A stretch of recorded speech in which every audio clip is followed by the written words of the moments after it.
algunos procesos implicados en principales enfermedades que se van a ver, ¿no? Etcétera. Entonces, acá se van a impartir algunos, o sea, no es una fisiología pura, sino es aplicada, porque ahora ustedes están viendo clínica, entonces la fisiología probablemente lo han llevado hace, no sé, pues 2, 3 semestres o 4, y ya ahorita poco se acuerdan, ¿no? Y es más, peor, lo poco que se acuerdan a veces uno no lo sabe relacionar con lo que está viendo, con las enfermedades, ¿no? Por eso hay un curso que ahora no se lleva, se llama fisiopatología, ¿no? Ahí se utiliza, esa es como decir la fisiología aplicada a los procesos mórbidos, ¿no? Por qué se produce tal o cual cosa, ¿no? Entonces aquí vamos a ver unos conceptos en donde ustedes en cada casi concepto les voy a decir qué utilidad, en qué patologías este concepto es útil, ¿no? Para que puedan, es para ayudarlos más que todo, ¿no? A que puedan entender y comprender mejor los procesos mórbidos, ¿no? Porque eso de aprenderse de memoria es un problema, ¿no? Uno, que se olvida, y dos, que no todos tenemos pues esa capacidad de memoria que pueden tener unos pocos, ¿no? De memorizar muy bien. Bueno, a quien Dios se la da, San Pedro se la bendiga, ¿no? Pero hay otros que no, como yo, que no tengo muy buena memoria, pero todo lo he aprendido a deducir, ¿no? Y así uno se acuerda más, ¿no? Deduciendo es mejor porque nunca te vas a olvidar de eso, ¿no? No te olvidaste, pero sabes la deducción, sabes el proceso que estaba implicado y listo, lo deduces al toque, ¿no? Como lo que se deducen en semiología, en un síndrome X, donde vamos a suponer si hay aire en el tórax, y yo percuto, ¿qué va a ser? Timpánico, pues, ¿no? Sí, sí, sí, así, ¿no? Si hay líquido y percuto, va a ser mate, pues no va a dejar pasar el líquido, ¿no? Si está en el espacio pleural, por ejemplo. Pero si el líquido está dentro del alveolo, como es una neumonía, una vasculitis, algo, eso más bien sí va a pasar y va a pasar un poco más sonoro, de tal forma que las vibraciones vocales van a estar aumentadas. Entonces, todo es deducible, ¿no? Pero para deducir hay que saber los conceptos básicos, ¿no? Si no, uno no puede deducir, ¿no? Este, pero esa es la idea de esta clase, no son muchas diapositivas y en alguna de ellas vamos a hacer hincapié, ¿no? Claro, obviamente no van a estar todos los procesos mórbidos, pero los principales intentaremos que ustedes lo puedan relacionar con la fisiología, ¿no? No sé si podremos empezar. ¿A qué hora empiezan normalmente? ¿11:30 o esperan un poco? No sé. ¿Cómo lo están haciendo? Los compañeros tardan un poco en llegar a sus casas. Ay, ay, ay. Vamos a esperar pues, unos 5 minutos más. Mientras, si quieren, me pueden preguntar cualquier cosa, ¿no? Aprovechen su tiempo, ¿no? Para eso nos pagan, ¿no? Lo que sé, les digo, lo que no sé, nos vamos a estudiar todo. Bueno, hay un montón de cosas que no sé, ¿no? Las fijas, las fijas. Perdón. Yo no tengo ningún problema en decir no sé, ¿no? Siempre he dicho, cuando no sé, no sé. Pues, me he olvidado, me he olvidado. Pues es humano, ¿no? Somos humanos, olvidar. El cerebro está hecho para olvidar. Imagínense que nos recordamos cada detalle de cada día de nuestras vidas, no podríamos vivir, ¿no? El cerebro está hecho para olvidar. La única forma de recordar es repasando, ¿no? Repasando, repasando, encontrándole un sentido a las cosas, ¿no? Una deducción. Si no, es imposible. Así que aprovechen, ¿no? Estos 5 minutos, cualquier cosa que hayan visto, que no entiendan, que, no sé.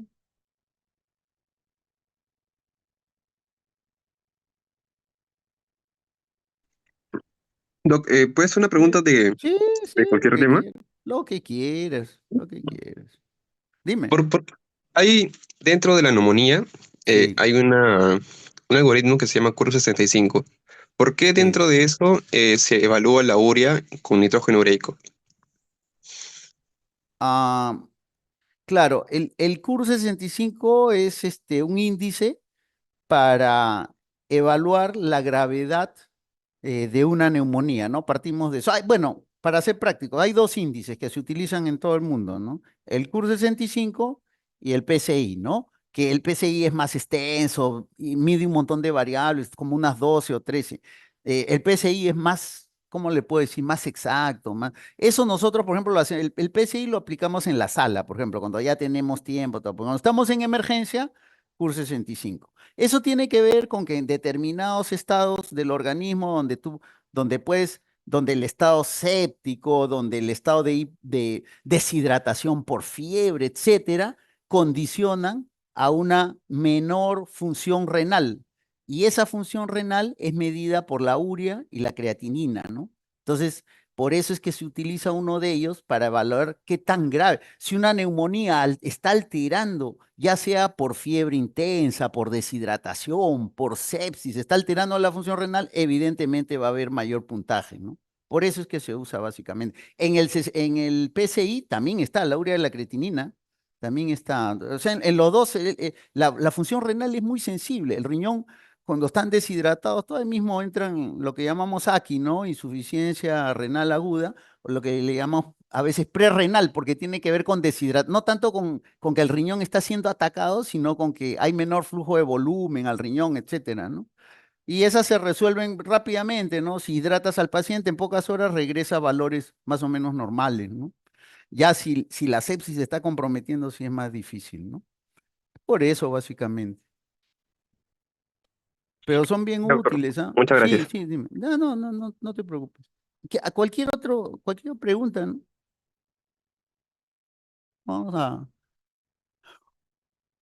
yo creo que, yo creo que podemos empezar, porque si no, después, también, problema, porque también cuando se están trasladando, pues, del celular lo pueden recibir la clase, ¿no es cierto?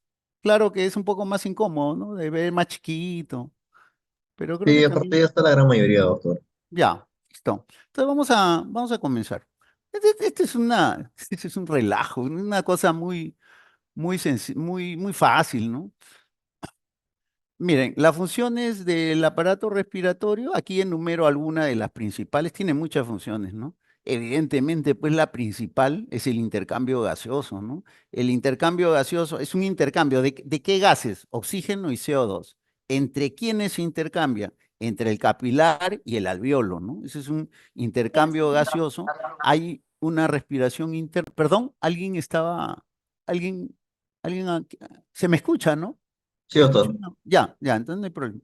Entonces, entonces hay una respiración interna o pulmonar, si es que hay una respiración celular. ¿Por qué? Porque si uno mete oxígeno a sus pulmones, ese oxígeno va a tener que viajar por toda lo que yo llamo la cañería, ¿no? O sea, toda la parte cardiovascular, ¿no? Las arterias, todo, hasta llegar, por ejemplo, ¿no? Lleva el oxígeno a una célula de la piel, por ejemplo, ¿no? De la dermis. Entonces, para ahí, cuando llega al capilar de la dermis, ahí también tiene que haber un intercambio de oxígeno entre el capilar y la célula le pasa CO2, ¿no? El CO2 del metabolismo que ha quedado, y para que vaya también por la cañería y finalmente se elimine por los pulmones. Entonces, como que hay dos respiraciones, ¿no? Una pulmonar o a veces le dicen primaria, ¿no? Interna, que es el intercambio gaseoso de estos dos gases a nivel pulmonar, y la otra que es a nivel celular, ¿no? Para que a veces pueden cruzarse con estos términos y no los pueden entender bien, ¿no? Bueno, ustedes saben que la regulación del pH es vital, ¿no? Se altera el pH, el paciente se puede morir si se altera en forma importante, y este pH es muy sensible, ¿no? Y el pulmón entra apenas el primero que entra a corregir, usted tiene un accidente de tránsito, de un instante a otro, pum, lo atropella un carro y salen volando, ¿no? Y sangrados, rompen el fémur, la cadera, costillas. En un instante se altera todo y el pH evidentemente se altera. ¿Quién es el primero que corrige esa alteración del pH? Porque si no la corrigen en segundos, en minutos, podemos morir, ¿no? Es los buffers de la sangre que están circulando, ¿no? Que son fosfatos, que son proteinatos, etcétera, ¿no? Y después, de ahí al minuto, a los 2 minutos, entra a tallar el pulmón, ya sea hipoventilando o hiperventilando. O sea que el pulmón es una cosa rápida que entra para regular el pH, que es una función importantísima, ¿no? Ahí he puesto otra función que a veces no se nos ocurre, a muchos médicos no se nos ocurre, es que tanto el pulmón como el riñón son reservorios de sangre, porque por el pulmón tienen que pasar los 5 litros de sangre para ser oxigenadas, tanto como por el riñón igualito tienen que pasar para ser filtrados, ¿no? Entonces, el pulmón es en sí un gran depósito de sangre, ¿no? Un reservorio de sangre, que es importante. Y bueno, no vamos a hablar acá de todas las funciones, pero no se olviden que la función esencial del pulmón es el intercambio gaseoso.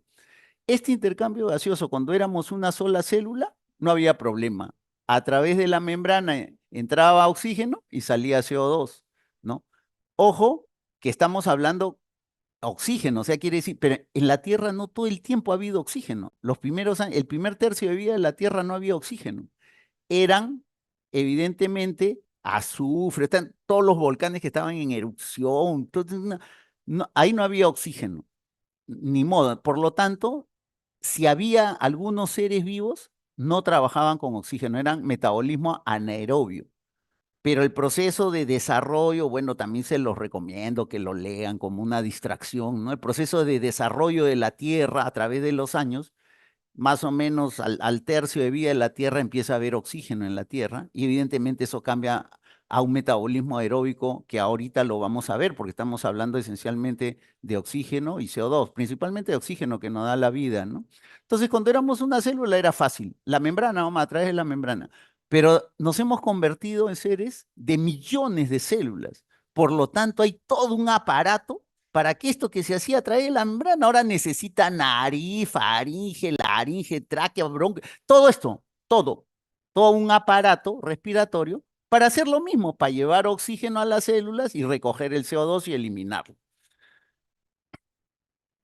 Acá tenemos lo que es el metabolismo hacia la izquierda el aeróbico y a la derecha el anaeróbico, ¿no? Ustedes saben que el metabolismo aeróbico por mol de glucosa que pasa a través de piruvato que se mete a la mitocondria produce 36 ATPs por una mol de glucosa. En cambio el metabolismo anaeróbico por una mol de glucosa solo produce 2 ATPs. Se imaginan la diferencia, ¿no? Imagínense que, no sé, pues a ustedes le den para su día 36 no sé, 360 soles, por decir, o 36 soles. Y de pronto le quitan su esto a 2 soles, ¿no? Si no hacen nada, ¿no? O de pronto estaban en 2 soles y le aumentan a 36. Hacen muchas cosas. Entonces, cuando ocurrió metabolismo aeróbico con oxígeno, había mucha energía. Por eso es que los seres vivos comenzaron a ser cada vez más grandes, ¿no? Más células, más grandes. Ah, ustedes saben que se llegó hasta la era de los dinosaurios. Tremendos seres, ¿no? Que después han desaparecido, ¿no? En fin. Entonces, esto es necesario, importante que lo sepan. ¿Por qué? A ver, siempre hasta ahora, creo yo era estudiante y siempre al metabolismo anaeróbico lo trataban mal, ¿no? O sea, lo tratan mal, es un metabolismo primitivo, no produce energía. Encima, los productos de desecho, como ven acá, es lactato, ¿no? Ácido láctico y hace doler los músculos. El lactato es ácido láctico y al paciente lo ponen acidosis metabólica severa. Es una desgracia. Sí, pues todo lo que quieras, ¿ah? Todo lo que quieras. Pero cuando ocurre un trauma súbito, por ejemplo, un accidente, incluso una infección severa que puede ser en 2, 3 días, se puede dar una peritonitis, una pancreatitis aguda, etcétera. Por diversas razones dejamos de usar el metabolismo aeróbico, el oxígeno, porque no llega, por diversas razones ese oxígeno no llega, ¿no? Por diversos procesos mórbidos. Entonces, ese metabolismo anaeróbico nosotros lo tenemos de reserva. Ese, así sea produciendo 2 ATP, ese es el que va a tomar la batuta y nos va a salvar la vida hasta que el paciente llegue a UCI y le pongan antibiótico. El antibiótico no va a actuar en la primera dosis, el antibiótico actúa después de 2 días o al tercer día, empieza a actuar. Entonces necesitamos mantener. ¿Y quién lo mantiene? Hay un metabolismo ahí en ese momento hasta cierto punto de tipo anaeróbico. Claro que cuando llegamos a UCI ya nos ponen oxígeno, ventilación, pero hasta llegar ahí, si no hubiera ese metabolismo en 15, 20 minutos, en 50 minutos, a veces una hora, a veces en provincia, un día, 2 días, que la gente a veces recorre con su enfermo a cuestas, llega a las postas, ustedes saben cómo es, lamentablemente, cómo es nuestro país. Entonces, ahí el que entra a tallar es el metabolismo anaeróbico. Así que chicos, con todo lo malo que pueda tener ese metabolismo, gracias a Dios que todavía lo tenemos y ese es el que a veces nos salva la vida cuando el otro metabolismo aeróbico no funciona y cuando los médicos no podemos hacer otra cosa más rápida, ¿no? No tenemos cómo. Entonces, ese funciona, ¿no? Así que si bien es cierto, es mío a partir de ahora no lo vean tan malo porque es el que nos mantiene vivos por horas y a veces algunos días, ¿no? Ahora, este control de la respiración, esta entrada y salida de oxígeno de las células, todo necesita, como son millones de células, necesita un control.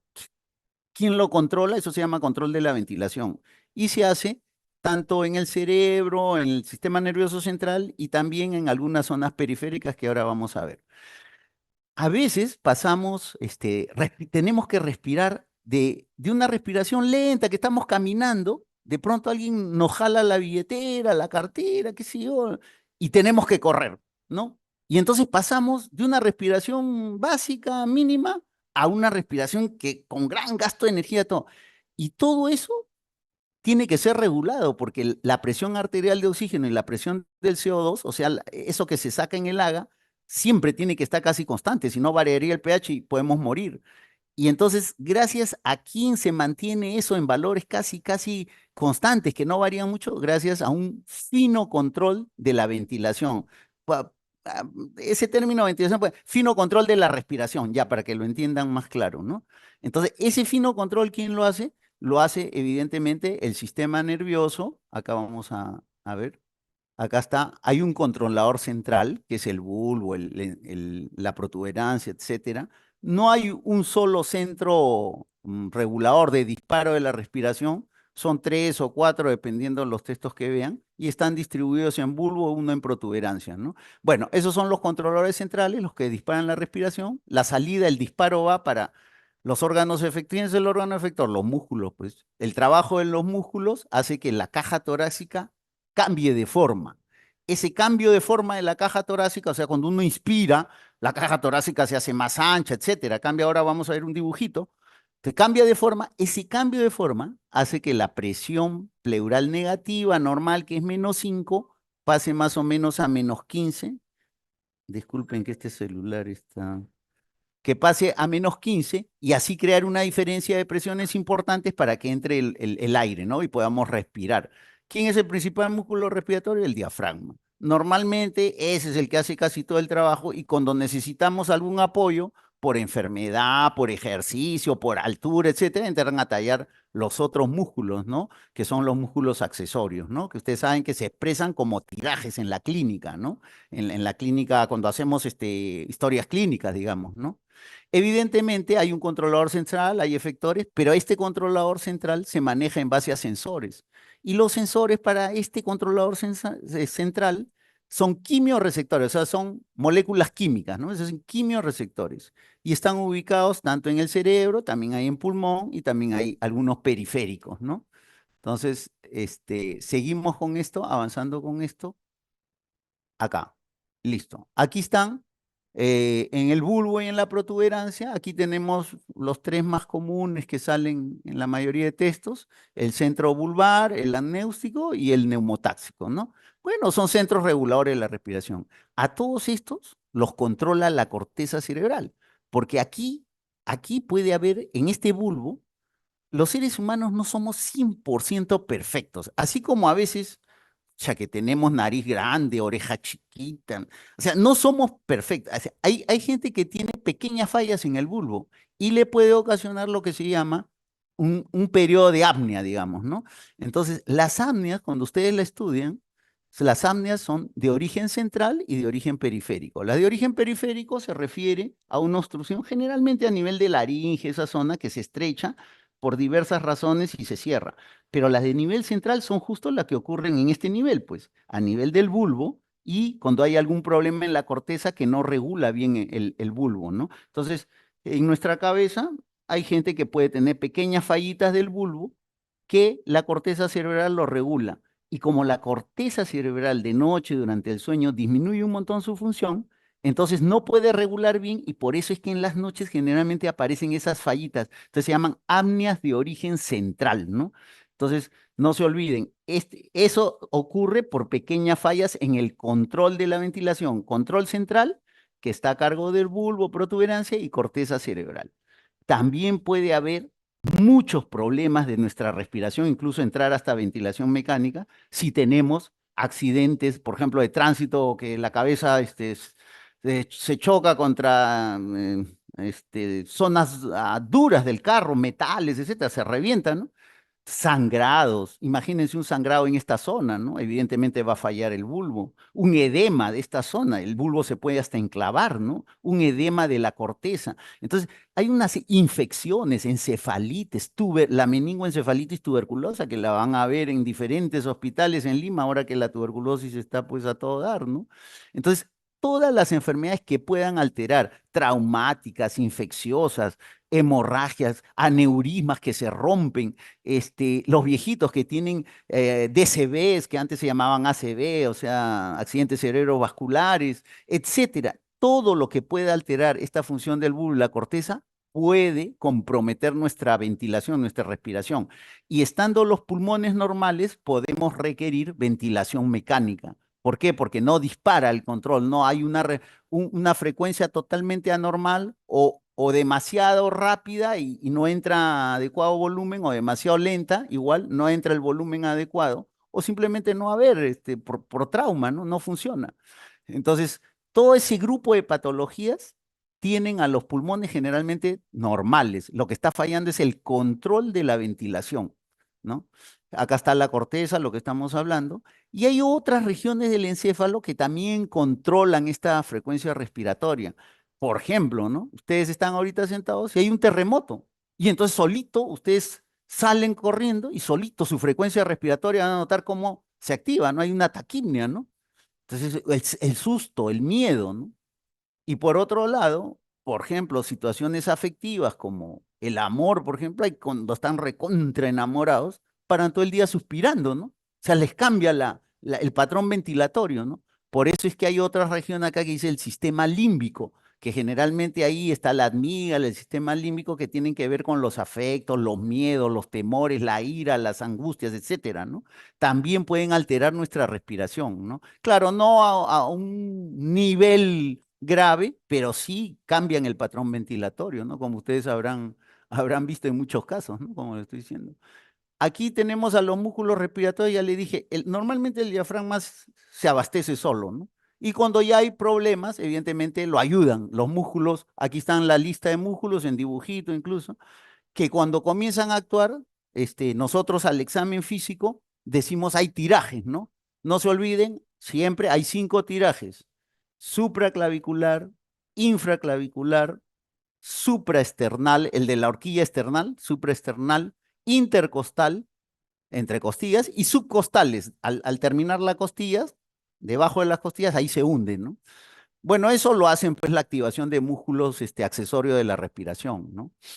Este, sigamos, aquí en este nivel, por ejemplo, donde estamos hablando de músculo, hay enfermedades que comprometen la musculatura. Por ejemplo, una miastenia gravis, no sé si han escuchado alguna vez, que tiene que ver con las sustancias que regulan el impulso para que el músculo, en la placa mioneural, para que llegue el estímulo y el músculo se contraiga, ¿no? Entonces, la miastenia gravis es, si es lo suficientemente grave e intensa, puede llevar a un paciente a requerir ventilación mecánica. El Guillain-Barré, que lo escuchan ahora desde hace no muchos años muy frecuentemente en las noticias, ¿no? Guillain-Barré. Evidentemente el Guillain-Barré es una parálisis ascendente que empieza desde los extremos distales de los pies y va subiendo. Si llega, no en todos los casos, pero si llega a la parte torácica, los músculos de tórax no van a poder funcionar y el paciente va a entrar en ventilación mecánica, porque al no contraerse músculos, no se cambia la forma del tórax y no hay la diferencia de presiones para que entre aire. Y entonces van a tener un paciente en ventilación mecánica con un pulmón totalmente normal, no tiene nada. Pero el que se ha alterado es el que justamente le controla a ese pulmón, ¿no? El control de la ventilación. Sigamos. Estos son los quimiorreceptores, ¿no? Quimiorreceptores que están ubicados a nivel pulmonar, como ven acá, a nivel central, también en el cerebro, y dos que son, bueno, no sé si se acordarán, pero uno está a nivel de callado de la aorta y el otro a nivel de la carótida. Probablemente el más común, el glumus, que está a nivel de la bifurcación de la carótida, es el más conocido por ustedes. Y evidentemente estos juegan con químicos, con moléculas químicas. ¿Cuáles son esos químicos que controlan nuestra respiración? Aquí tenemos quimioreceptores centrales, porque el principal que controla la respiración es el cerebro. Este celestito, esta zona celeste es de líquido cefalorraquídeo, ¿no? hacia la izquierda una célula de bulbo y hacia la derecha un capilar, ¿no? Entonces, cuando nosotros nos preguntan de todas las moléculas, hidrógeno, CO2, oxígeno, bicarbonato, ¿cuál es el que controla la respiración en una persona sana? Los hidrogeniones y el CO2, ¿no? Normalmente el CO2, porque al alterarse el CO2, finalmente también va a alterarse los hidrogeniones. Entonces, el CO2 es el que principalmente controla nuestra respiración, no es el oxígeno. Y esto me sirve para explicarles que hay determinados casos donde el CO2 ya no controla la respiración, no son normales, evidentemente. Por ejemplo, un paciente con fibrosis pulmonar terminal. Toda enfermedad pulmonar terminal, EPOC terminal, fibrosis, etcétera, generalmente el oxígeno comienza a caer, cae, y después se altera el CO2, comienza a retener CO2, ¿no? La función del pulmón es eliminar, pero como el pulmón está enfermo en forma difusa, general y avanzada, se empieza a retener CO2. Al retener el CO2 en la sangre, este es como que si todo el tiempo estuviera avisando que hay que respirar, entonces ya el cerebro ya no le hace caso al CO2. ¿A quién le comienza a hacer caso? Al oxígeno. Entonces, en pacientes que son con enfermedades terminales, fibrosis avanzada, que el pulmón está destrozado, deshecho, ellos respiran, el que manda es el oxígeno. De tal forma que si llegan a la emergencia agitándose y ustedes le ponen mucho oxígeno, ellos en su cerebro va a detectar el oxígeno y van a dejar de respirar, va a haber hipoventilación y el paciente se puede morir porque al hipoventilar, evidentemente no entra aire y se puede morir. Así que en vez de hacerle un bien, creyendo ustedes que le están haciendo un bien, le están haciendo un mal. No se olviden, normalmente respiramos gracias a los niveles de CO2, pero en pacientes con enfermedades pulmonares terminales, difusas, avanzadas, el CO2 está elevado en ellos, ¿no? Y ese CO2 ya no funciona como regulador de la respiración porque ha dado tanto estímulo que ya no le hace caso al cerebro, al CO2, le comienza a hacer caso al oxígeno. Por lo tanto, hay que tener mucho cuidado con estos pacientes. Si les ponemos oxígeno, le ponemos bajito nomás, 2 litros por minuto, 3 litros por minuto, no más, ¿no? Bueno, sigamos. Vamos a ver. Este es el glumus, por ejemplo, cómo más o menos funciona un receptor periférico, el que está a nivel de callado de la carótida. Y en esta vertical y horizontal, esta curva que hay, en la horizontal tenemos la presión arterial, que si uno va de derecha a izquierda, por ejemplo, 500, 100, si va bajando nuestra PO2 en el organismo, va subiendo la respuesta que dice ahí en la vertical, la respuesta ventilatoria, ¿no? O sea, al caer el oxígeno, más respiración, al caer, ¿no? Entonces, por ejemplo, si bien es cierto, nosotros respiramos con CO2, pero esta es una forma como se ha estudiado y se ve que actúan estos quimiorreceptores, ¿no? Igual va a suceder con el CO2, etcétera, ¿no? Entonces aquí, al detectar esa caída de oxígeno, por ejemplo, los que funcionan con oxígeno, hay un aumento ventilatorio, ¿no? Evidentemente, igual, si tenemos problemas a estos niveles, puede haber problemas con estos quimiorreceptores, ¿no? Sigamos. Como le dije, todo ese control fino de la ventilación tiene que ver con que al contraerse, por ejemplo, el diafragma, cambia la forma del tórax. Ahí ven en puntos espaciados, que no son línea continua, cómo se altera el tórax, ¿no? Y uno clarito se da cuenta, si uno toma aire, se le ensancha el tórax y hacia la derecha se ve hacia cómo se mueve el tórax, ¿no? Hacia dónde, ¿no? Inspiración, expiración. O sea, ese cambio es fundamental para que se realice la respiración, porque ese cambio hace, no se olviden que la presión normalmente negativa del espacio pleural, que es -5, cambie y suba hasta -15, -20, y eso origina una diferencia de presiones con el aire exterior y puede entrar fácilmente el aire, ¿no? Y podamos respirar adecuadamente.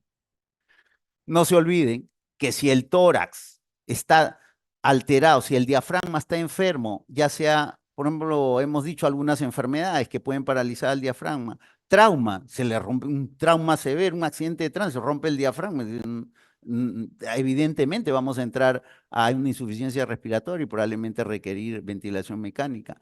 Costillas, si se fractura una o dos costillas no hay problema, pero si se fracturan entre 5 o 6 a más, ya hay una disregulación, de un tórax con el otro. O sea, mientras los dos se deberían hinchar al mismo tiempo para a la inspiración y reducir a la expiración, ya no, ya. Uno baila, uno está en inspiración, el otro tórax, el que se ha roto las costillas, está en expiración, etcétera. Entonces eso se llama bolé, como un bolé torácico, ¿no? Como que el tórax baila. Entonces, cuando hay generalmente más de 5 o 6 fracturas costales, puede ocurrir eso y también tendríamos que ir a ventilación mecánica, ¿no? Y no se olviden que estas cosas ahora, en accidentes hay, pero los fines de semana ustedes se van a cualquier emergencia de un hospital general, cualquier emergencia de un hospital general y ven accidentes de todo tipo. La gente lamentablemente pues toma y maneja, ¿no? Y después también están las agresiones, los asaltos, todo que ahora pues todos sabemos cómo está eso, ¿no? Aquí hay una situación que me permite explicar. Esta es una curva presión, abajo en la horizontal presión y en la vertical dice capacidad vital, ¿no? O sea, la capacidad cuando se puede extender el tórax, o sea, presión volumen, ¿no? Presión volumen. Y ustedes ven ahí una línea que dice pared torácica, una línea discontinua que tiene una convexidad derecha y otra línea discontinua del pulmón que tiene una convexidad izquierda. O sea, mientras la pared torácica, la convexidad es a la derecha, la del pulmón es a la izquierda. Y cuando uno une las dos curvas, se hace una curva sigmoidea en forma de S. Eso es cuando uno está trabajando los dos. Normalmente trabajan, pues el tórax pegado al pulmón, ¿no? Eso es lo normal. Pero esta curva, esto me sirve para explicarles una cosa. ¿Por qué están en oposición la curva del pulmón en una dirección y en opuesta la curva presión-volumen de la pared torácica? Cuando, por ejemplo, nos meten vulgarmente un puntazo, nos meten un cuchillo en el pulmón. Entonces el pulmón cuando se rasga, se daña, el pulmón tiende a colapsarse. O sea, el pulmón va en esa dirección, a colapsarse, ya sea trauma, cuchillo, lo que ustedes quieran. Por eso es que hay neumotoras, pues el espacio pleural queda lleno de aire nomás, porque el pulmón se ha colapsado.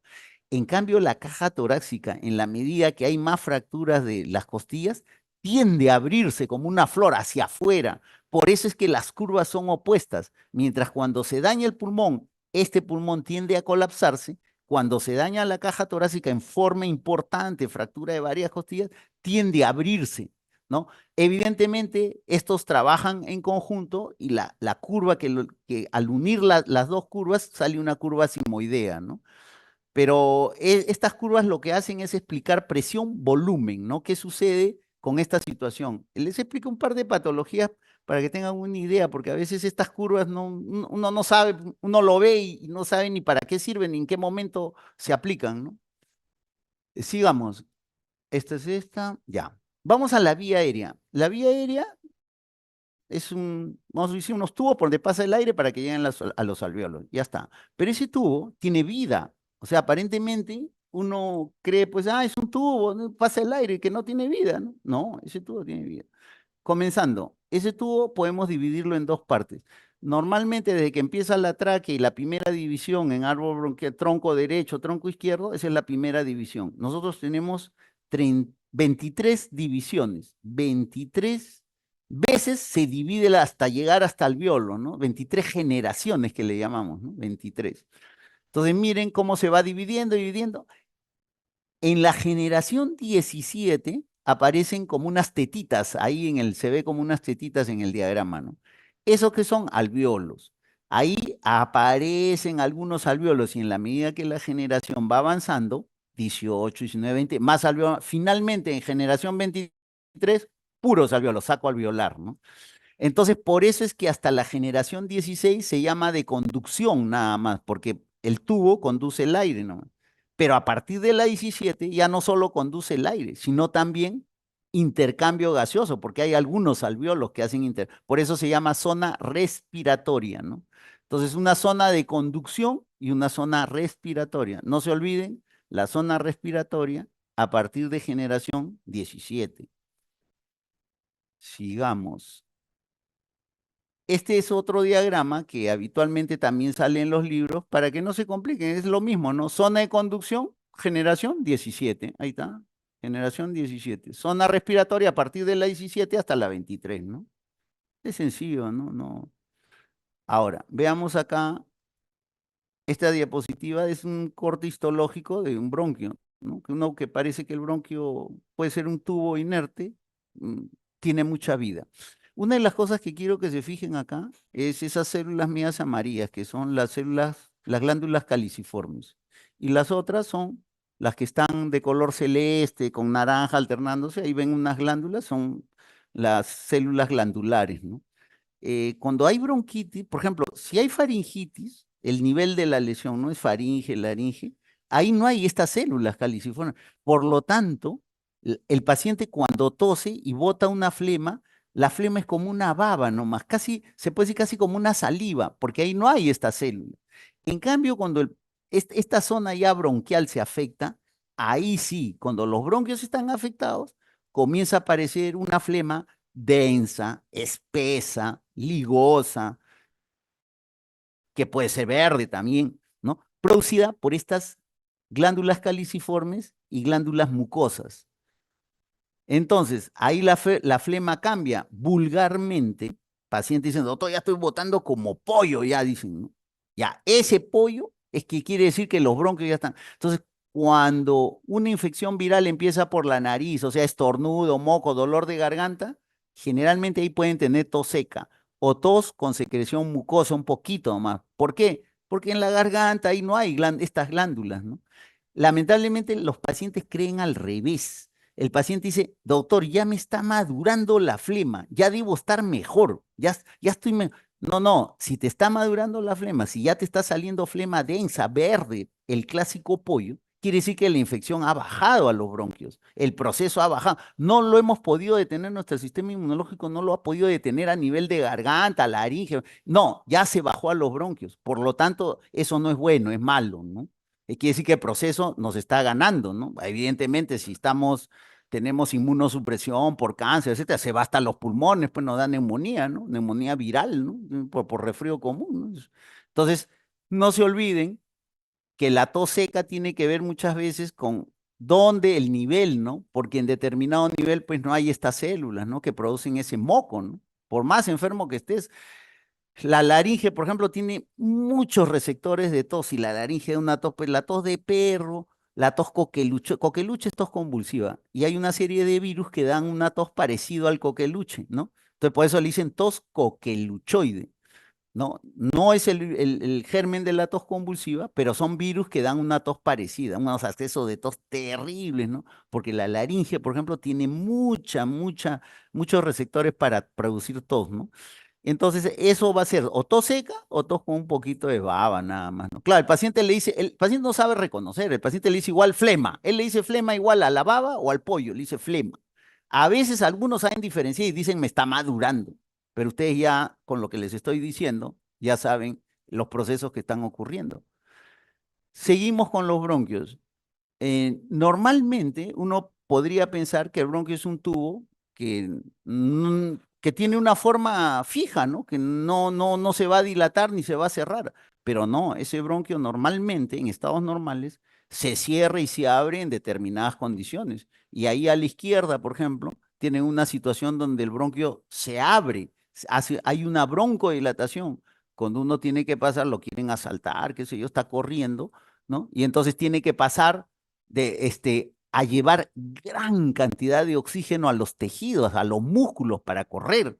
Y entonces, ¿de dónde va a salir eso? La respiración evidentemente se hace más fuerte, más intensa, y el bronquio se dilata para que entre más oxígeno, ¿no? Es una respuesta normal. O sea, el bronquio normalmente, una respuesta normal, no en enfermedad, se puede dilatar. Y también se puede cerrar. ¿Cuándo? Si estamos, vamos a suponer que estamos en un aula de clase y a la derecha del aula de clase hay una, no sé, una fábrica de refrigeración y por el aula pasan unos tubos, ¿no? Para la fábrica. El tubo se revienta y comienza a salir un gas. Todos lo respiramos. Entonces, como es un gas tóxico que le hace daño al bronquio, que lo irrita, el bronquio se tiende a cerrar para que ese aire tóxico no pase. Entonces, hay una broncoconstricción. Normal, ¿ah? Normal, ¿no? Evidentemente, cuando esa broncoconstricción es patológica, el paciente estamos hablando de algo como asma, como hiperreactividad bronquial. Ejemplo, el mismo ejemplo del salón que les digo, se rompe la tubería, entra. Vamos a suponer un salón de 30 personas. 25 salen corriendo. Ya afuera respiran aire libre, ¿no? Unos 2 o 3 se demoran en salir. ¿Por qué? Porque ese gas ha producido que sus bronquios se cierren más de lo normal. Entonces no pueden correr a la misma velocidad, han salido caminando, están apenas, están tosiendo, etc. Y hay 1 o 2 que se quedan tirados en el suelo, no salen, porque su bronquio se ha cerrado. Esos son los asmáticos. Se cierra más que lo normal, ¿no? Entonces, y no solo eso, ustedes lo sacan y demora en regresar a lo normal o requiere medicación para que ese bronquio llegue a lo normal. En cambio, los que no son asmáticos, nada, simplemente salieron, han tosido un rato, todo, y ya se les abrió su bronquio y ya están bien, ¿no? Entonces, no se olviden que tanto broncoconstricción como broncodilatación ocurren normalmente, pueden ocurrir. Evidentemente, las patologías obstructivas de vía aérea tienen factores que hacen que esos bronquios se cierren mucho más de lo normal o perduren aún en poderse abrir. No se abren, incluso necesitan medicación para abrirse, ¿no? Esta es eh, un diagrama que tiene que ver con la velocidad de los flujos en un tubo, flujo de aire, ¿no? El flujo laminar son flujos, digamos, de baja velocidad. Cuando nosotros metemos aire, hacemos ejercicio y metemos aire a más velocidad, el flujo se hace turbulento. O sea, hay 2 tipos de flujo, laminar y turbulento. Y hay un flujo de transición cuando ese aire choca en la división. Hemos dicho que hay 23 divisiones, 23 generaciones, entonces hay 23 lugares donde ocurre esto que están viendo, ¿no? Choca acá, hay un poco de rebote acá, y esta zona sí pasa de frente, ¿no? Entonces, ese es un flujo de transición, ¿no? De donde están las divisiones de los bronquios, ¿no? Son los flujos que existen, no se olviden, flujo de alta velocidad, turbulento, de baja velocidad, laminar. Este flujo cuando caminamos probablemente es el otro cuando corremos, ¿no? Dejamos a los bronquios tranquilos y pasamos a la parte vascular, ¿no? Del lecho vascular. El pulmón, si lo ponemos paradito, porque está paradito mientras caminamos, estamos sentados, nuestro pulmón está parado y está sometido a la gravedad, los efectos de la gravedad. Eso hace que el pulmón se pueda dividir en 3 zonas, ¿no? La zona alta, en la zona alta, miren, A mayúscula en fisiología respiratoria es alveolar y A minúscula en fisiología respiratoria es arterial. En la parte alta del pulmón, la presión alveolar es mayor que la arterial. Por lo tanto, la presión del alveolo lo cierra al vaso sanguíneo. Lo que están mirando ahí, el vaso cerrado. Casi no hay mucho flujo ahí. Un flujo mínimo nomás. Esta es la zona intermedia. Y en la base es al revés. La presión arterial es mayor que el alveolar, por lo tanto, el vaso sanguíneo está abierto. ¿Qué quiere decir? Que en las bases tenemos mayor perfusión que en los vértices. Y también tenemos en un otro momento, también a esa perfusión le tiene que acompañar una ventilación para que hagan el intercambio gaseoso. Y en general, en las bases hay mayor ventilación y mayor perfusión que en los vértices. Y se podría decir que el vértice pulmonar, el tercio superior, está simplemente para reserva funcional. O sea, cuando estamos enfermos, una neumonía, cuando vamos a altura, cuando corremos, ahí se abre los vasos sanguíneos, la presión arterial aumenta y se abren. Ahí se recluta vasos sanguíneos, ¿no? Pero normalmente, no se olviden, ese tercio superior está casi sin funcionar, a una función escasa, muy mínima, ¿no? Muy mínima. Y el que está trabajando más es la base, el tercio basal, ¿no? Donde hay más perfusión y más ventilación. Ese concepto no se olviden porque a veces tiene que ver con neumonías, todo en estas zonas. Entonces, ¿qué pasa? Al haber una enfermedad en la base, evidentemente el flujo sanguíneo va a ir para arriba, va a aumentar la presión alveolar y entonces arriba se van a ver los vasos sanguíneos en una placa de tórax y van a ustedes a escuchar, de repente han escuchado en radiología, el radiólogo dice, aquí estamos viendo como, no se confunda, un infiltrado reticular, pero eso es porque las bases están enfermas, tienen neumonía, eso se llama redistribución de flujo. O sea, el flujo de la base se ha ido a redistribuir arriba porque en la base está enferma, ¿no? Y hay una redistribución, y eso en la radiografía se ve como un infiltrado intersticial, pues son los vasos, ¿no? Eso evidentemente si es que las bases están enfermas, con traumas, sangrando, con infección, en fin, lo que quieran, ¿no? Redistribución, busquen redistribución de flujo en radiología de tórax, ahí van a ver, ¿ya? Listo, seguimos. La parte vascular. Tenemos dos sistemas. Un sistema menor que lleva la sangre de pulmón, del corazón al pulmón para que se oxigene todo, y un sistema mayor que lleva la oxigenación, la sangre oxigenada que viene de los pulmones lo lleva a todo el organismo, ¿no? Esto es de primaria, pues, ¿no? Esto es primaria, ¿no? Circulación menor, circulación mayor. Listo. Pero ¿para qué yo les traigo esto ahora a recordar? Porque hay un hecho importante. En fisiología, esta circulación mayor, la que lleva la sangre a todo el resto del cuerpo, trabaja con presiones mayores a la circulación menor, a la circulación que va del corazón a los pulmones. ¿Cómo es eso? Por ejemplo, ustedes vienen de cardiología, le toman la presión a una persona, la presión que todos conocemos, y dicen, por decir, ¿no? Vamos a pasar a números. Acá está por decir, acá, derecha, ahí arriba ven 120,80. Promedio, no, sabemos que tienen rangos, ¿no? De normalidad, un promedio 120,80. Sin embargo, las presiones normales en el lado, en la circulación menor, que va del corazón al pulmón, es más o menos 25,8. Miren la diferencia, casi 10 veces menos. O sea, acuérdense de este concepto. La circulación mayor tiene una presión casi 10 veces mayor a la circulación. Y eso, por ejemplo, ¿cómo se ve? ¿Cómo se nota? Por ejemplo, si uno se corta una arteria radial, que es de la circulación mayor, la sangre va a salir así un chorro, ¿no? Como un chorro de sangre.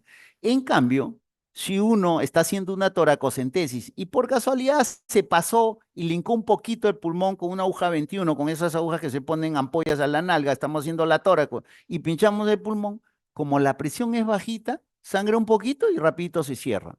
No hay problema. Si llevamos esto a determinadas enfermedades, por ejemplo, tuberculosis y bronquiectasias, la tuberculosis ustedes saben que son granuloma. La lesión principal de la TB es granuloma y un granuloma tiene neovasos. Esos neovasos de la tuberculosis son vasos que reciben irrigación del sistema mayor, que tienen presiones altas. Igual sucede con las bronquiectasias, están irrigadas por el sistema mayor. Entonces, esas tienen presiones altas, por eso cuando sangran, puede haber grandes hemoptisis, ¿no? He sangrado 300, he sangrado 400, ¿no? Hemoptisis. En cambio, cuando el pulmón sangra, por ejemplo, una vasculitis, el lupus o la artritis reumatoidea, y da una vasculitis en el pulmón, y el pulmón sangra, si sangra por alguna zona, no pasa nada, porque rapidito se va a cerrar y ya está. Solo es problema si sangra en capa, ¿no? Si sangra todo el pulmón, así sangre poquito, ahí sí, si sangra todo el pulmón, nos vamos a ver en problemas. Pero en general, si son áreas, no pasa nada, porque la presión es bien baja. ¿A qué se debe que la presión en el sistema mayor sea alta y en el menor baja? A que en el sistema mayor tiene que haber más recorrido de sangre, tiene que impulsarse más la sangre, entonces tiene que haber una presión mayor. Y eso lo vemos en nuestros dibujos de histología. Si ustedes se acuerdan, supongo que los libros siguen mostrando estos dibujos que ponen en la parte de pulmonar una arteria del sistema mayor o una arteria del sistema pulmonar y la capa muscular del sistema mayor es más gruesa. Eso le da la contracción y que aumente la presión. En cambio, la capa muscular de la pulmonar es más delgada y más bien tiene tejido medio elástico, ¿no? Entonces no hay mucha presión, no hay quien haga esa presión que lo hacen los músculos, la parte muscular en la arteria, en una arteria que es del sistema mayor. Si quieren, terminan la clase y váyanse a revisar su libro de histología. Arteria del sistema mayor, arteria pulmonar. Ahí está la diferencia. Y de eso depende esas presiones, ¿no? De que uno tenga más fuerza muscular para que se cierre y tenga mayor presión y el otro casi no, ¿no? Bueno, sigamos. Aquí está el alveolo y el capilar, ¿no? Eso es básico en fisiología respiratoria. Entonces, aquí tenemos cómo el CO2 va a pasar de la arteria. Ustedes tienen un capilar que en un lado está medio azul, ¿no? O sea, bajo oxígeno, y en el otro lado está rojito. Está en azul, ¿por qué? Porque está bajo en oxígeno, pasa por el alveolo le entrega el oxígeno y sale rojito, ¿no? Y viceversa, ¿no? El CO2 se entrega para que sea eliminado por los pulmones y en el otro lado entra oxígeno, ¿no? Y se une a la hemoglobina. Ustedes saben que la mayor parte de oxígeno se une a la hemoglobina. Aquí va a pasar un hecho, un punto importante. Este capilar, con lo que yo le diga, es una cosa que uno no entiende, cómo es la naturaleza, ¿no? Hay un proceso, ustedes vienen de cardiología, se llama cor pulmonar. Deben haberlo escuchado en cardiología. Cor pulmonar es simplemente insuficiencia cardíaca por culpa de una enfermedad pulmonar crónica, avanzada, difusa, no en una zona, sino en todo el pulmón, ¿no? Una fibrosis pulmonar avanzada, una época avanzada, todo el pulmón. Entonces, ¿qué sucede? Ejemplo, una fibrosis avanzada, que en ese alveolo no hay oxígeno. Entonces, no va a pasar oxígeno para oxigenar mi sangre sucia, mi sangre venosa. No va a haber. Y parece que ese capilar pensara, ¿no? Detectar. Y es así. Hay reacciones que hacen que ese capilar se dé cuenta que no hay oxígeno. Y para oxigenar la sangre, en una desesperación por oxigenar, se contrae para enviar la sangre a otro alveolo que sí tenga oxígeno y poder hacer el intercambio gaseoso. Eso se llama vasoconstricción hipóxica. Vasoconstricción porque se está cerrando el capilar, hipóxica porque hay poco oxígeno en el alveolo. Estamos hablando de un enfermo de fibrosis, pues terminal, ¿no? Que está con oxígeno en su casa, ¿no? Está hasta las patas, ¿no? Entonces, ¿qué pasa? Que a esa vasoconstricción, como le digo, manda sangre a un alveolo que esté sano. Pero estamos hablando de enfermedades difusas. Todos los alveolos están igual. En todos los capilares, por lo tanto, hay vasoconstricción. Al haber vasoconstricción, aumenta la presión de la arteria pulmonar y al aumentar la presión de la arteria pulmonar, me malogra el lado derecho del corazón. Casi lo mismo que sucede con la hipertensión arterial esencial que malogra el lado izquierdo, ¿no es cierto? Esto sucede igual, pero esto sucede con las enfermedades avanzadas, crónicas, difusas pulmonares. Cor pulmonar, que tiene que ver porque aumenta la presión en la arteria pulmonar, hipertensión pulmonar. ¿Y por qué? Por vasoconstricción hipóxica. Espero que no se olviden de este concepto. Y al final, si no entienden algo, al final me preguntan, no sean problemas. Estamos ya casi en intercambio gaseoso, en ventilación, perfusión. Aquí hay los puntitos rojos que están unidos por una línea, eso es relación ventilación-perfusión. La mejor relación ventilación-perfusión que nos da gran cantidad de oxígeno es 1, o sea que la ventilación sea igual que la perfusión, que sea 1, ese quebrado, ese VA, ventilación alveolar entre perfusión, 1, ahí ocurre el mejor intercambio gaseoso, en el nivel donde está 1. A la derecha, la vertical de la derecha, tenemos relación ventilación-perfusión, y a la izquierda tenemos el volumen pulmonar. Y en la horizontal, el pulmón está echado, por ejemplo. Ahí está, la base está a la izquierda y el ápice del pulmón a la derecha. El pulmón está echado, ¿no? Para este ejemplo. No se olviden, en la base siempre hay más perfusión, más flujo sanguíneo. El flujo sanguíneo va en una recta que va decayendo, ¿no? De la base al vértice va disminuyendo el flujo sanguíneo y también la ventilación va disminuyendo, pero no disminuye igual disminuye en una recta diferente, que tiene una pendiente diferente. Por lo tanto, en donde se cruzan las dos rectas, eso es ventilación perfusión igual a 1 y ese es el punto de mejor rendimiento en el intercambio gaseoso. Cuando la perfusión y ventilación es igual a 1, si vamos a la izquierda en esos puntos rojos, si vamos a la izquierda, relación ventilación menor a 1. Si vamos a la derecha, relación ventilación-perfusión mayor que 1. Igual, ya sea menor o mayor, el intercambio gaseoso se va a alterar. El mejor es 1, cuando están los dos iguales. Y eso es más o menos a nivel de la tercera, disculpen, a nivel de la tercera costilla anterior, ¿no? Más o menos, ahí está el número de costillas. En ese nivel, más o menos, el intercambio gaseoso es el mejor, ¿no? Evidentemente, esto del intercambio gaseoso se va a alterar con diversas enfermedades, ¿no? Y ustedes habrán visto que una de las causas que llevan, por ejemplo, a insuficiencia respiratoria aguda desde el punto de vista de fisiopatología o a hipoxemia, una de esas causas, son 5, pero una de esas causas es alteración de la ventilación-perfusión, una de esas. La principal, la más frecuente es esa. Por eso es que tengo que hablar de esa alteración de la ventilación-perfusión. No se olviden, a ventilación estamos hablando del aire que entra y perfusión de la sangre que pasa, ¿no?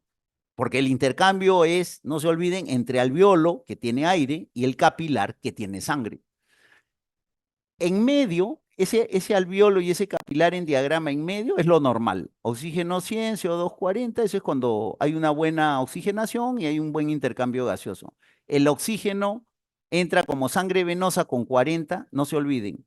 La sangre venosa, el oxígeno normal en sangre venosa es 40 milímetros de mercurio y el normal en sangre arterial es 100. Por eso es que se dice que la sangre, después de pasar por los pulmones, pasa de 40 a 100, que es lo mismo de decir de sangre venosa a sangre arterial, porque la presión normal de la sangre venosa de oxígeno es 40 y la presión normal de la sangre arterial es 100. Hacia la izquierda, perdón, no, lo voy a tener que poner, que no puedo ponerlo en silencio porque tengo algunos pacientes que están graves. Ya, listo. A la izquierda le hemos tapado, le hemos puesto un corcho blanco arriba, en el tubo donde entra el alveolo. Hemos tapado la ventilación. Ejemplo, una atelectasia, ¿no? Una atelectasia, por ejemplo, en un bronquio, un coágulo de sangre. Un paciente con hemoptisis sangró y se tapó el coágulo. Si la sangre se hizo un coágulo, lo tapó. O un tapón de moco, en un asmático que produce un moco viscoso, denso, ¿no? Entonces ahí se tapó. Es una atelectasia, está tapada la ventilación. Por lo tanto, la sangre por el capilar va a pasar de izquierda a derecha. Si bien es cierto, va a haber vasoconstricción, pero algo de sangre va a pasar y lo que pase va a seguir siendo venoso. O sea, va a ser como que lo han puenteado al alveolo. Por eso se llama shunt. Shunt es puente, ¿no? Intrapulmonar. Y vamos al otro ejemplo, en el lado derecho, donde puse un tapón, un corcho, ya no en el alveolo, ya no en el bronquiolo terminal, distal, sino en el capilar. Ejemplo de enfermedad, un tromboembolismo pulmonar, ¿no? Un émbolo que subió desde las piernas de miembro inferior y se atoró en los vasos delgaditos de pulmón. Lo tapó ahí. ¿Qué ocurre? Que no hay intercambio gaseoso y que el oxígeno del alveolo y el CO2 están ahí como muertos, que no se mueven, no hay intercambio, por eso aumenta el espacio muerto. Evidentemente, ambas situaciones traen compromiso de insuficiencia respiratoria si son lo suficientemente graves, ¿no? No se olviden, ¿no? En uno, shunt pulmonar, en atelectasia, y en tromboembolismo, aumento de espacio muerto. Y si vamos a la línea de abajo, la relación ventilación-perfusión, en la izquierda la ventilación es cero porque han tapado el alveolo, en la telectasia ventilación cero. Cero entre cualquier número es cero, por eso es que dice cero. En cambio, en la derecha, la perfusión es cero. Cualquier número entre cero se va al infinito, por eso es que hay un símbolo de infinito ahí en la derecha. Me parece que está claro, pero si no, me preguntan al final, no hay ningún problema. Vamos por acá. Fibrosis pulmonar, evidentemente el alveolo, el intersticio está engrosado, ¿no? La difusión de gases es que un gas pasa de un lado a otro lado de una membrana. Listo, cualquier membrana, lo que quieran. Claro, en nuestro organismo la membrana es la membrana alveolo capilar, ¿no? Pero esto es leyes físicas, está regido por leyes físicas, igual que cualquier otro componente, puede ser mecánico, etcétera, ¿no? Entonces, el pasaje de gases, esa B de gas que dice ahí, esa B igual a, o sea, el que un gas pase al otro lado está directamente proporcional al área de la membrana. Evidentemente, más área va a pasar más gas, ¿no? También está directamente proporcional D. ¿D qué cosa es? D está abajo, es una constante de solubilidad. O sea, gases que tienen más solubilidad pasan más, pues, ¿no? Por eso está directamente proporcional, por eso están en el numerador. Y también está directamente proporcional a la diferencia de presiones. Evidentemente, si hay mayor presión de un lado a otro lado, va a pasar el gas que quiera, va a pasar más de un lado a otro lado. Y está inversamente proporcional a T, que es grosor, en inglés time, ¿no? Que es grosor. Evidentemente, si la membrana es más gruesa, va a pasar menos gas, ¿no? Entonces, no se olviden la difusión de gases está regida por esta ley, en donde esa difusión de gases es directamente proporcional al área de la membrana, a su constante de solubilidad y a la diferencia de presiones, e inversamente proporcional al grosor de la membrana o de la pared, como quieran. ¿Por qué? Claro, cada sustancia tiene una constante de solubilidad que depende de esa constante dividido entre la raíz cuadrada de la masa, ¿no? Que tiene. Bueno, eso ya es cuestión física. La cosa es que se entiende que si es más soluble va a pasar más, pues una constante de solubilidad mayor va a pasar más. ¿Por qué la raya del oxígeno, la raya roja del oxígeno es más delgadita que la raya roja del CO2? Es simple. Cuando alguien se va enfermando del pulmón poco a poco, y de nuevo tomo la fibrosis porque me es fácil explicar y que ustedes entiendan esto, el pulmón se va fibrosando cada vez más año a año, ¿no? ¿Ya? Entonces, al comienzo primero se altera el oxígeno, cae el oxígeno. Y mucho tiempo después, ya cuando el pulmón recién está hasta las patas, ya, recién se comienza a retener CO2. ¿Eso por qué sucede? Porque el CO2 es 20 veces más difusible que el oxígeno. No se olviden, el CO2 es 20 veces más difusible que el... Por eso es que en estas enfermedades, primerito siempre se va a alterar el oxígeno y después de unos años o cuando ese pulmón esté peor, va a retener CO2 al final ya, ¿no? Yo creo que está claro. Hay muchas, la fibrosis pulmonar es una de ellas, pero hay muchas enfermedades en donde ocurre esto. Acá, finalmente, algo interesante. No, faltan todavía dos diapos, que me quedan unos 5 o 10 minutos. Miren, la velocidad con que pasa, ¿se acuerdan del dibujito del alveolo con el capilar? Esa sangre que pasa por todo el alveolo le toma 0,75 segundos, pasar por todo el recorrido del alveolo para intercambiar los gases. Está en la horizontal acá. Está dividido 0,25, 0,5 y 0,75 segundos. Y en la vertical está la presión de oxígeno. Ya le he dicho que la presión va de 40, sangre venosa, a 100. Pero acá vemos en ese dibujito rojo, en la línea roja, que de 40 pasa a 100, pero solo en un tercio del tiempo, en 0,25 segundos. No se toma todo el tiempo, no se toma los 0,75 segundos, sino en un tercio del tiempo, ya está. En un tercio del tiempo ya hizo lo que queríamos. La sangre venosa pasó a la arterial. Doctor, ¿y ese tiempo restante para qué es?